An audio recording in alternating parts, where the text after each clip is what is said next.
Hello friends, welcome back to my channel. Friends, आज की इस वीडियो में 36 साइज प्रिंसेस कट ब्लाउज की कटिंग और सिलाई का वीडियो आपके साथ शेयर करूंगी। इसमें पीछे से गला डीप रहेगा फ्रेंड्स, और जो ब्लाउज है इसमें शोल्डर पट्टी भी 1.5 इंच की तैयार रहेगी, यानी पतली शोल्डर पट्टी रहेगी। तो प्रिंसेस कट ब्लाउज में हमें 1.5 इंच की शोल्डर पट्टी रखने के लिए कितना शोल्डर और कितना आर्म होल लेना है, ताकि हमारे जो ब्लाउज में शोल्डर भी गिरने की समस्या ना हो और आर्म होल के पास झोल ना आए। परफेक्ट फिटिंग के साथ ब्लाउज बनाने के लिए फ्रेंड वीडियो को पूरा देखिएगा। चलिए शुरू करते हैं। जो भी मेजरमेंट हमारा हमने लिया है वो बॉडी से नाप कर लिया है। तो देखिए, पीछे पल्ले के लिए हमने गला जो है 10.5 इंच डीप रखा है। तो सबसे पहले हमें गला ही डिसाइड करना है, गला कितने इंच का रहेगा। गले के हिसाब से ही शोल्डर, आर्म होल और चेस्ट की मार्किंग करनी है। तो गला 10.5 इंच है फ्रेंड्स। हमने शोल्डर जो लिया है 5 इंच का लिया है। आर्म होल हमने यहाँ पर लिया है 6.25 इंच, यानी कि 6 इंच में 2 सूत कम। और यहाँ पे देखिए, पीछे का आर्म होल शेप देने के लिए हमने 5.5 इंच यहाँ पर रखा है। चेस्ट 36 इंच की है तो उसका चौथाई 9 इंच आएगा। पर फ्रेंड्स, हमने 8.5 इंच का चेस्ट मार्क किया क्योंकि गला डीप है, तो हमें चेस्ट भी आधा इंच कम करके लगाना है। और कमर 30 इंच की है, उसका चौथाई हमने लिया है 7.5 इंच, आधा इंच टक्स के लिए लिया है और 2 इंच मार्जिन का लिया है। इस तरीके से पीछे वाले पल्ले की हमने मार्किंग करके कटिंग करी है। अब यहाँ से बैक पार्ट निकालने के बाद फ्रेंड्स, सबसे पहले सामने का पल्ला मार्क करना है। तो अस्तर का ओपन साइड हमने अपनी ओर रखा है और आधा इंच पहले ले लेना है हुकाई की पट्टी का मार्जिन। अब आगे का जो गला है फ्रेंड्स, वो 6.5 इंच डीप रहेगा। तो 6.5 इंच जब डीप गला रहता है तो जितना भी हमारा शोल्डर होता है उसमें से 1 इंच हमें कम करना होता है। तो 7 इंच का शोल्डर है तो हमने 1 इंच कम किया है। तो आगे पल्ले में हमने देखिए शोल्डर लिया है 6 इंच, और यहाँ पर भी 6 इंच नाप करके शोल्डर की लाइन को सीधा मार्क करेंगे। ये देखिए इस तरीके से। और अब हम चेस्ट की मार्किंग करेंगे। तो आगे का जो गला हमारा है वो 6.5 इंच का डीप है, जिसमें चेस्ट को कम नहीं करना है। फुल चेस्ट को, जितना फुल चेस्ट है उसका चौथाई लगाना है। तो यहाँ पे हमारी चेस्ट जो है 36 इंच की है, उसका चौथाई 9 इंच आएगा और 2 इंच मार्जिन का ले लेना है। अब यहाँ पर देखिए फ्रेंड्स, आर्म होल के लिए क्या करना है, 0.25 इंच आर्म होल की लाइन से अंदर आना है, क्योंकि आगे का जो हमारा पार्ट होता है थोड़ा गहराई में होता है और शोल्डर भी ज़्यादा रहता है गले के हिसाब से, तो अंदर की साइड लेके ही मार्किंग करनी है। इससे हमारे आर्म होल के पास परफेक्ट फिटिंग आएगी, बिल्कुल भी झोल नहीं आएगा। कॉर्नर से देखिए 1 इंच पर एक निशान लगा लेना है। जितनी लंबी आर्म होल की लाइन है उसको हाफ कर लेना है और फ्रेंच कर्व की मदद से देखिए सारे पॉइंट्स को फ्रेंच कर्व पर मिलाते हुए इस तरीके से शेप दे देना है। बहुत ही इजी तरीका है फ्रेंड्स, आप फ्रेंच कर्व से शेप देंगे परफेक्ट शेप भी आएगा और आपके आर्म होल के पास बिल्कुल भी क्रीज नहीं आएगी। अब यहाँ पे ब्लाउज की जो लंबाई है वो भी नाप लेना है। ब्लाउज की लंबाई 14.5 इंच है। तो पहले लंबाई 14.5 इंच पर मार्क करेंगे, इसके बाद इसमें 1 इंच और प्लस करेंगे लंबाई में। जितनी आपके पीछे के पल्ले की लंबाई है उससे 1 इंच ज़्यादा आगे के पल्ले की लंबाई और रखनी है, क्योंकि आगे का पार्ट हमारा उभरा हुआ होता है, जिससे आगे की लंबाई ज़्यादा आती है।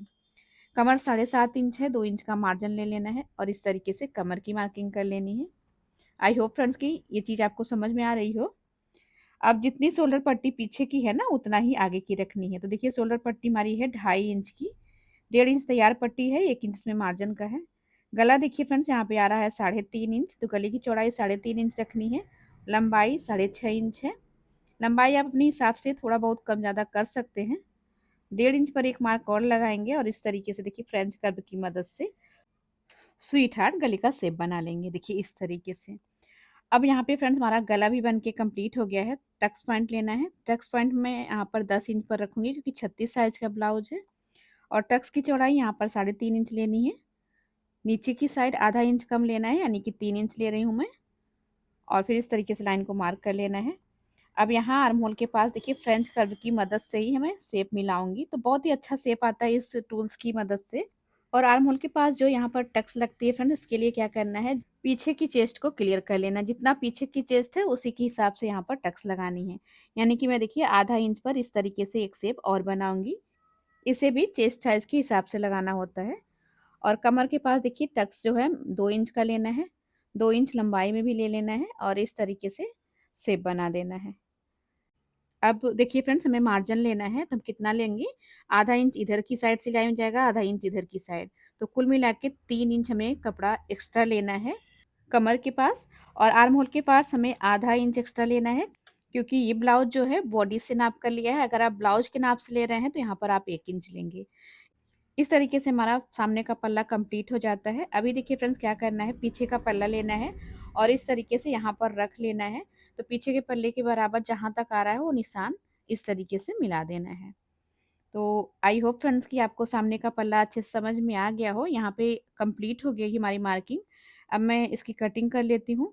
जैसे-जैसे हमने निशान लगाया सेम वैसे ही कटिंग करना है। तो अगर फ्रेंड्स आप चाहे तो पीछे वाले पल्ले को रख कर भी मार्किंग कर सकते हैं। आप चाहे तो डायरेक्ट सामने वाले पल्ले की मार्किंग कर सकते हैं। इस तरीके से थोड़ा बहुत आपको चेंज करना होता है, जो कि मैंने आपको क्लियर कर दिया है। अगर आपको डाउट है फ्रेंड्स तो आप कमेंट बॉक्स में पूछ लीजिएगा। ब्लाउज को परफेक्ट बनाने के लिए फ्रेंड्स कटिंग को बहुत ही अच्छे से करना होता है, तभी सिलाई करते समय सिलाई अपने आप परफेक्ट आती है। अगर आप कटिंग करते समय थोड़ा बहुत इधर-उधर करेंगे तो सिलाई करते समय आपको फिनिशिंग ज़्यादा देनी पड़ती है। आपको जैसा सही लगे आप उस तरीके से कर सकते हैं। आपका अपना आइडिया है, मैंने अपने तरीके से आपको बता दिया है फ्रेंड्स। यहाँ पे देखिए सामने का पल्ला पूरी तरीके से हमारा कंप्लीट हो गया है। और अब यहाँ पर स्लीव की कटिंग करनी है। तो देखिए फ्रेंड्स थोड़ा जब अस्तर कम होता है तो आपको क्या करना है, स्लीव को अलग-अलग कट कर लेना है। एक-एक स्लीव कटिंग करेंगे तो आपको जॉइंट नहीं लगाना पड़ेगा, क्योंकि अस्तर जो है 80 सेंटीमीटर से थोड़ा-सा कम ही आता है, तो इतने में आप पूरा कंप्लीट कटिंग नहीं कर सकते हैं, थोड़ा बहुत आपको जोड़ लगाना ही पड़ेगा।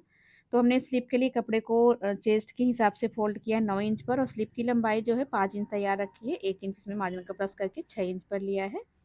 3 इंच पर डाउन का मार्क इस तरीके से लगा लेना है। जब 36 साइज़ का ब्लाउज है तो 3 इंच पे आपको डाउन का मार्क लगाना है।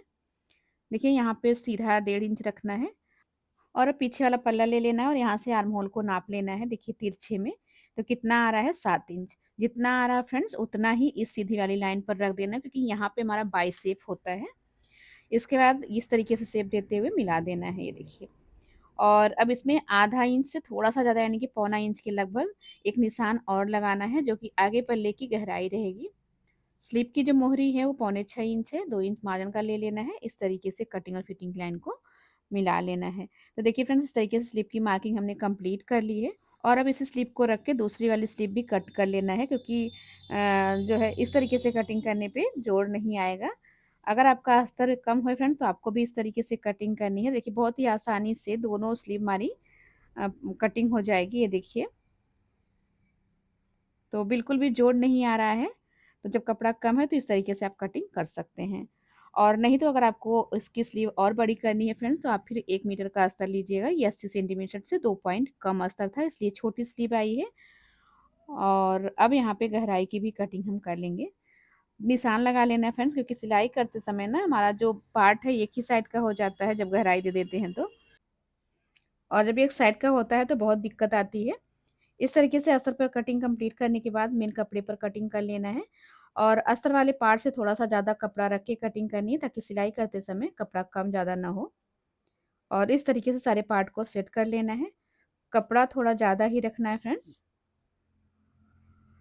ये देखिए। तो इस तरीके से हमें पूरी कटिंग को कंप्लीट कर लेना है। उम्मीद करते हैं फ्रेंड्स कि आपको कटिंग जो है समझ में आ रही है। अगर कहीं पे भी कोई डाउट हो आप कमेंट बॉक्स में ज़रूर पूछिएगा। पर वीडियो देख लीजिएगा फ्रेंड्स, एक वीडियो में मैंने आपको सारी चीज़ें बताने की कोशिश करी है। अगर फिर भी आपको डाउट लगे तो कमेंट करिएगा। तो इस तरीके से देखिए सारे पार्ट की कटिंग हमारी कंप्लीट हो गई है। जो कपड़ा बच रहा है, बचे हुए कपड़े से हमें इस ब्लाउज में डिज़ाइन बनाना है। तो मैं आपको डिज़ाइन भी दिखाऊँगी कि कौन-सा डिज़ाइन हमने बनाया है। यहाँ पे देखिए फ्रेंड्स मैं मेन कपड़े को सीधी साइड से रखूँगी, उसके ऊपर अस्तर वाले कपड़े को रख लूँगी और गले पर एक पैर का मार्जिन लेते हुए सिलाई कर लूँगी।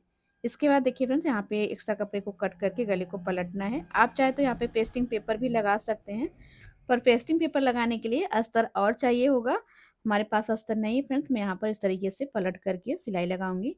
इससे भी फिनिशिंग बहुत अच्छी आती है। और अगर आप पेस्टिंग पेपर यूज़ करना साथ चाहते हैं तो पेस्टिंग पेपर भी यूज़ कर लीजिएगा। इस तरीके से देखिए सिलाई लगा देने से जब वो गले को पलटते हैं ना तो देखिए बहुत ही फिनिशिंग के साथ गला पलट जाता है। अब बड़ी बक्खे वाली सिलाई लगा के चारों तरफ से मेन कपड़े और अस्तर को बैठा लेना है। जो भी कपड़ा इसमें एक्स्ट्रा दिख रहा है उसको कट कर देना है। सेम ऐसे ही दूसरा पार्ट भी बना लेना है फ्रेंड्स। तो ये देखिए फ्रेंड्स कितनी फिनिशिंग के साथ हमारा दोनों पार्ट बन के कंप्लीट हो गया है। अब कटोरी वाले पार्ट को सिलना है, तो इसके लिए देखिए फ्रेंड्स हमने कपड़े को उल्टी साइड से रखा है, उसके ऊपर अस्तर वाले पार्ट को रख लेना है। अब बड़ी बक्खी वाली सिलाई लगा करके दोनों पार्ट को एक साथ बैठा लेना है। आप चाहे तो ग्लू की मदद से भी कपड़े को चिपका सकते हैं फ्रेंड्स, पर उसको चिपकाने के लिए आपको प्रेस करने की ज़रूरत पड़ेगी, नहीं तो फिर थोड़ी देर रुकना पड़ता है क्योंकि गम लगा रहता है तो मशीन में चिपकने का डर रहता है।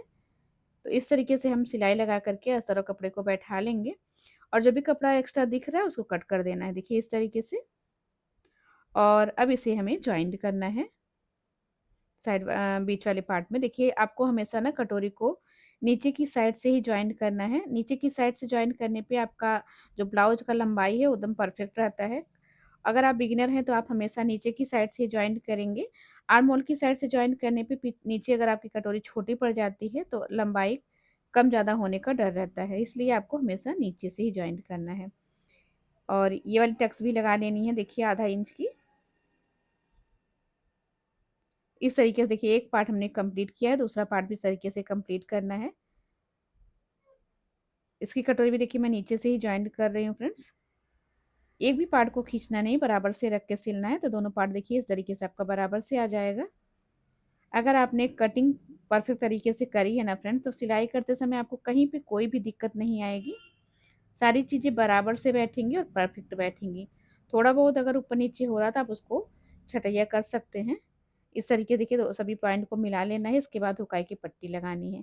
यहाँ पे मैं बटन पट्टी जो लगा रही हूँ जिसमें कि हुक की आई बनाऊँगी फ्रेंड्स, उसमें मैं अस्तर के साथ कपड़े के साथ अस्तर को जॉइंट करूँगी क्योंकि इससे फिनिशिंग अच्छी आती है। तो देखिए इस तरीके से कपड़े को अस्तर के साथ जॉइंट करना है और फिर सीधा कर लेना है। फिर चारों तरफ से बड़े बखिया की सिलाई लगा देनी है। पट्टी जितनी चाहिए उतना ही रखना है, एक्स्ट्रा पट्टी को कट कर देना है। ये देखिए इस तरीके से। अब देखिए पट्टी को सीधी साइड से रखना है, इसके ऊपर अपने पार्ट को रखना है और फिर सिलाई कर लेनी है। तो गला हमारा पलटा हुआ है तो गले की साइड देखिए फ्रेंड्स आपको क्या करना है, जो भी पट्टी एक्स्ट्रा है आधा इंच का मार्जिन छोड़ के एक्स्ट्रा को कट कर देना है। फिर ऊपर की साइड से इसको फोल्ड करना है। इसके बाद देखिए इस तरीके से रख के सिलाई कर देनी है, तो बहुत ही फिनिशिंग के साथ पट्टी लग जाती है, बिल्कुल भी ऊपर नीचे नहीं होती है। ये तरीका एकदम परफेक्ट है। अगर आप चाहें तो इस तरीके से भी पट्टी लगा सकते हैं और आप चाहे फ्रेंड्स तो मशीन से हुक की आई भी बना सकते हैं। तो यहाँ पे देखिए पट्टी कितनी फिनिशिंग के साथ लगी आप देख सकते हैं। और अब कमर पर अस्तर वाली पट्टी लगा लेंगे क्योंकि प्रिंसेस कट के ब्लाउज को नीचे से पलटा नहीं जाता है, पट्टी लगाई जाती है फ्रेंड्स, इसलिए देखिए यहाँ पे मैं पट्टी लगा रही हूँ। और अब इसे फोल्ड करके देखिए डबल फोल्ड करके पूरा पलट देंगे, बाद में इस पर तुरपाई करके ए वाली सिलाई खोल देते हैं। अभी जो सिलाई लग रही है बड़ी बखिया वाली सिलाई है, देखिए इस तरीके से। और जो भी कपड़ा आपको एक्स्ट्रा दिख रहा है ना, अस्तर से ज़्यादा कपड़ा दिख रहा है उसको कट कर दीजिए। यहाँ पे आप देख सकते हैं फ्रेंड्स सारी चीज़ें एकदम परफेक्ट आ गई हैं। अब दूसरी साइड जो है अस्तर की पट्टी लगानी है जिसमें कि हमारी हुक लगती है।